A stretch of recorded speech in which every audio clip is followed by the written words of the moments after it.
모든 사람들은 한 번뿐인 인생을 살아가면서 그 인생을 향한 간절한 소원을 가지고 있습니다. 한 번뿐인 인생, 행복하게 살기를 원한다는 것이죠. 행복한 인생을 살기 위해서는 우리 모두가 꼭 기억해야 될 아주 중요한 진리의 말씀이 있습니다. 그건 이런 얘기입니다. 인생의 방황은 예수를 만나면 끝이 나고, 신앙의 방황은 좋은 교회를 만나면 끝이 난다. 자, 한번 해보시겠습니다. 이거 꼭 아셔야 되거든요. 한번 해보겠습니다. 제일 처음만 제가 가르쳐 드릴게요. 인생의 방황은. 시작. 방황하지 마십시오. 인생의 방황은 예수를 만나면 끝이 나고, 신앙의 방황은 좋은 교회를 만나면 끝이 나는 줄로 믿습니다. 그렇습니다. 인생의 방황에 끝맺음을 하려면, 인생이 행복해지려면 예수를 만나셔야 합니다. 예수를 만나야지 인생의 방황에 종지부를 찍을 수 있습니다. 예수를 만나면 그 인생의 행복이 시작됩니다. 예수를 믿으면 그 인생이 초상집 같은 인생이 잔치집 같은 인생으로 바뀌어지는 하나님의 은혜가 그 인생 가운데 임하게 되어지는 것입니다. 그래서 모든 사람들은 반드시 예수를 믿어야 합니다. 그래서 우리 교회는 어찌하든지 사랑하는 이들에게 그 복음 전하고 예수를 믿어서 구원받는 인생 되게 하려고 우리 교회는 이달에도 애를 쓰고 기도하고 또 노력하고 섬기고 있는 것이죠. 그리고 신앙의 방향은 좋은 교회를 만나야 끝이 납니다. 여러분, 제가 저희 교회에 와서 목회하면서 제일 기억에 남는 신방 한 장면이 있습니다. 어느 교회를 다니시다가 저희 교회에 등록하셔서 그 권사님이 하신 말씀을 제가 잊지를 못하죠. 등록하셔서 새가족 면담할 때 그 권사님이 제게 이런 말씀을 하셨습니다. 목사님, 저희 여태까지 신앙생활하면서 교회에서 상처가 참 많아요. 목사님이 치료해 주셔야 돼요. 부담을 확 주시더라고요. 제가 어떻게 치료한단 말입니까? 우리 교회에서는 상처받지 말으셔야 하는데, 우리 교회에서는 행복한 신앙생활 좀 하셔야 되는데, 이런 마음을 가지고 신방을 하고 그 신방을 마치고 나오면서 교패를 붙여드리려고 하는데 그 집 현관에 교패가 3개 붙어 있습니다. 여러분, 이해 가시나요? 교회를 옮기는 게 얼마나 힘이 들고 속상한 과정이 있었겠습니까? 이 교회를 계속 다녀야 되나? 옮겨야 되나? 고민하고 밤잘 못 잘 것이 분명합니다. 그런 고민의 과정이 3번을 거치면서 교패가 있는데 또 교회를 붙이려고 하니까 제가 그냥 미안한 마음이 드는 게 있죠. 이분 이제는 상처받지 말으셔야 하는데, 여러분, 그렇습니다. 신앙의 방황은 좋은 교회를 만나야 끝이 나는 겁니다. 좋은 교회에서 행복하게 신명나게 신앙생활할 때, 그 영혼의 세포가 살아서 춤추는 것을 경험할 때, 그 영혼의 복락의 강수가 넘실넘실 춤을 출 때, 그 인생은 행복한 인생을 살아갈 수 있을 것입니다. 저는 우리 교회가 인생의 방황에 종지부를 찍어주는 교회, 신앙의 방황에 종지부를 찍어주는 그런 좋은 교회 되었으면 참 좋겠습니다. 그런데 중요한 것은 그런 교회, 건강한 교회, 행복한 교회, 좋은 교회는 저절로 시간이 만들어지고 환경이 되어지면 만들어지는 것이 아니고, 좋은 교회는 좋은 성도들이 많아질 때, 좋은 직분자들이 세워질 때, 그 교회는 좋은 교회, 건강한 교회, 행복한 교회 될 수 있는 줄로 믿습니다. 여러분들이 좋은 성도 되시기를 예수님 이름으로 축복합니다. 그래서 우리 교회가 좋은 교회 될 수 있기를 예수님 이름으로 축복합니다. 그래서 교회 안에 좋은 직분자를 세우는 것은 너무너무 중요한 일입니다. 그래서 디모데전서 3장 1절에서 7절 오늘 본문 말씀은 우리 모두에게 너무너무 중요한 말씀입니다. 본문 말씀의 배경은 바울이라는 사람이 자신의 영적인 제자 디모데에게 교회의 직분자들을 세울 때는 이런 것을 주의해라, 중요한 교훈의 말씀을 주시는 내용입니다. 디모데전서 3장 1절에서 7장까지는 감독을 세울 때, 감독은 오늘날의 교회 지도자, 목사와 장로님을 세울 때 주시는 교훈이고, 오늘 본문 이후에 8절 이하에서는 집사님을 세울 때 주시는 말씀입니다. 우리 교회는 좋은 교회 지도자를 세우기 위해서 그동안 기도해 왔고, 여러분들은 참석 안 하셨을지 모르지만 한 주간 동안 집중 새벽 기도를 하며 말씀 듣고 기도해 왔고, 오늘 2부 예배 이후에 공동의회를 통해서 하나님의 뜻을 찾아가려고 합니다. 오늘 말씀을 통해서 좋은 직분자가 어떤 사람인가, 말씀의 그 오래 우리 모두를 비춰보고 또 말씀이 주시는 분별력을 가지고 이후에 2부 예배에 하나님 주시는 마음으로 나보기에 좋은 사람이 아니고 지금 우리 교회에 꼭 필요한 교회 지도자를 세울 수 있는 우리 모두가 되셨으면 좋겠습니다. 이미 직분을 받으신 분은 이 말씀으로 우리들을 좀 살피셨으면 좋겠습니다. 나는 교회 안에서 예수 믿고 구원받은 우리들을 하나님이 교회 속으로 부르셔서 이 위치와 역할이 직분을 주셨는데 나는 좋은 직분자인가 말씀으로 점검해 보는 시간이 되었으면 좋겠습니다. 여러분, 좋은 직분자가 되기 위해서 제일 중요한 것은 직분에 대한 성경적인 바른 이해를 가져야 한다는 겁니다. 왜 하나님이 내게 직분을 주시는가? 이 직분을 받고 무엇 해야 되는가? 직분에 대한 바른 이해가 있어야지 직분자로서의 바른 삶을 교회 안에서 살아낼 수 있기 때문에 그렇습니다. 그런 의미에서 1절의 말씀은 너무너무 중요합니다. 직분의 의미가 뭔가, 직분의 목적이 무엇인가를 우리에게 설명하는 말씀입니다. 디모데전서 3장 1절 말씀 화면을 통해서 함께 읽으시겠습니다. 시작.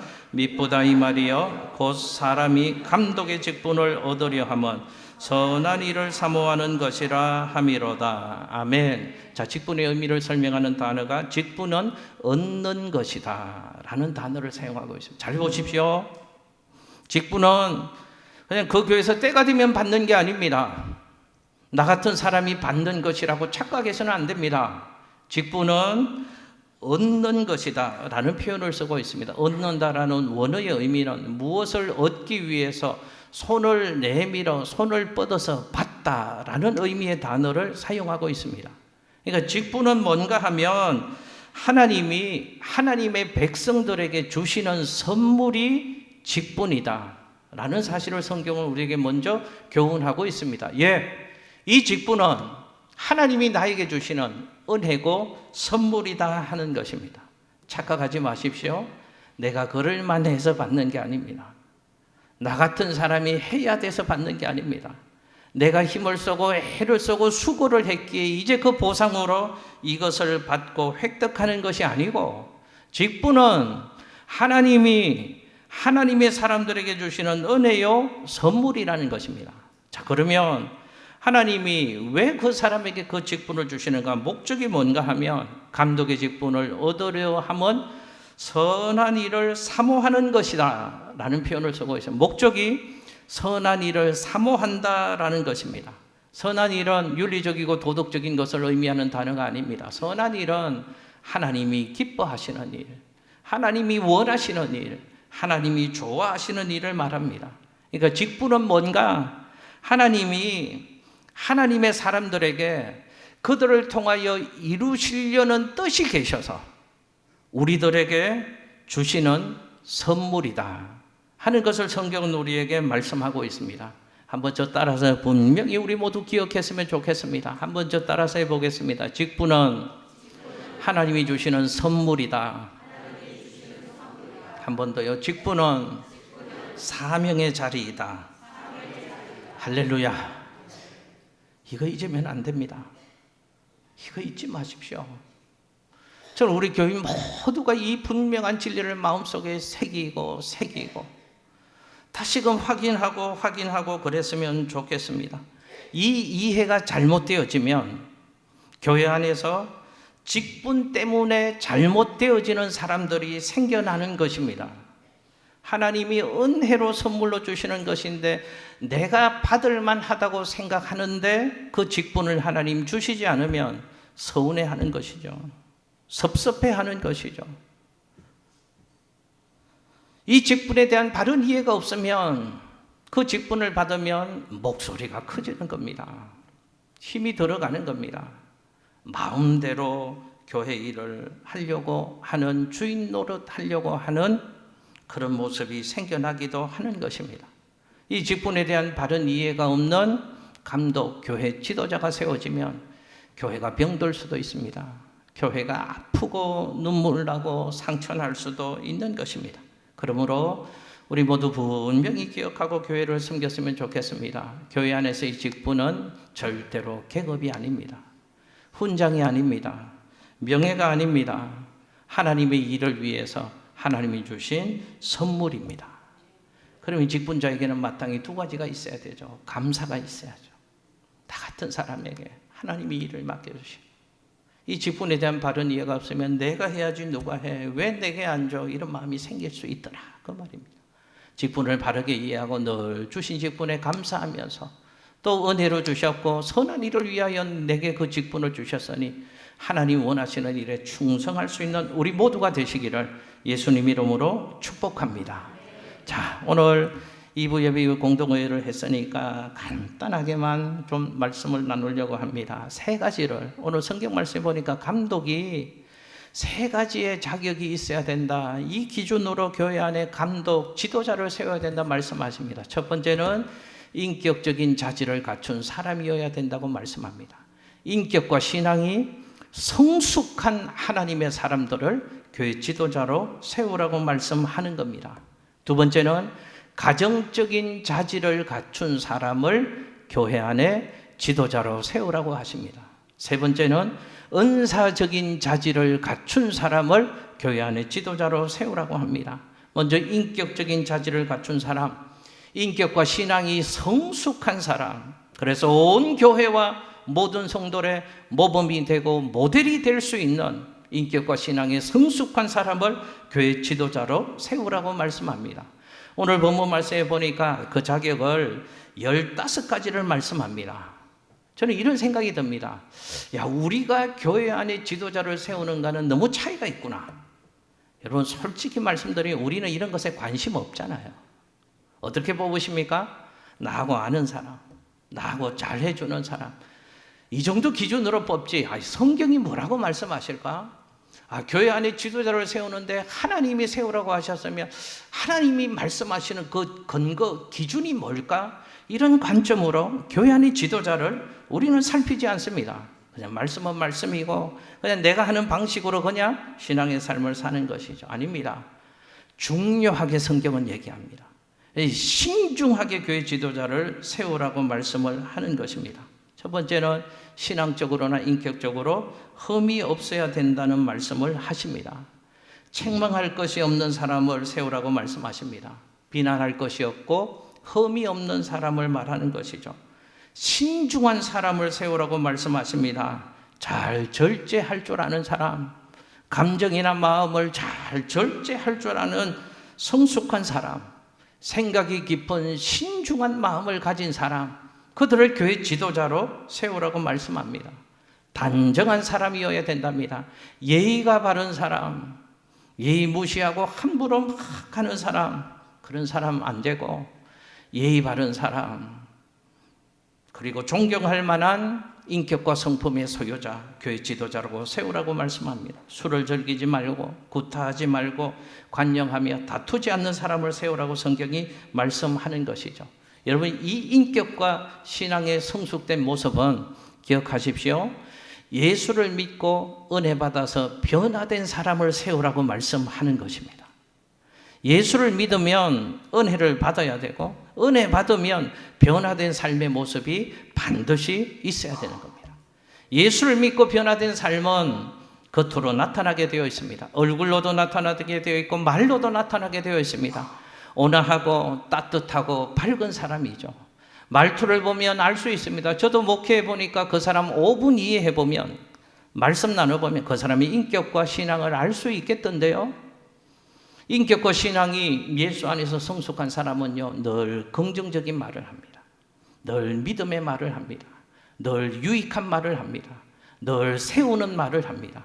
그런데 그렇지 못한 사람은요, 교회 아무리 오래 다니는 사람도 인격과 신앙이 예수 안에서 성숙하지 못한 사람은요, 늘 부정적인 얘기합니다.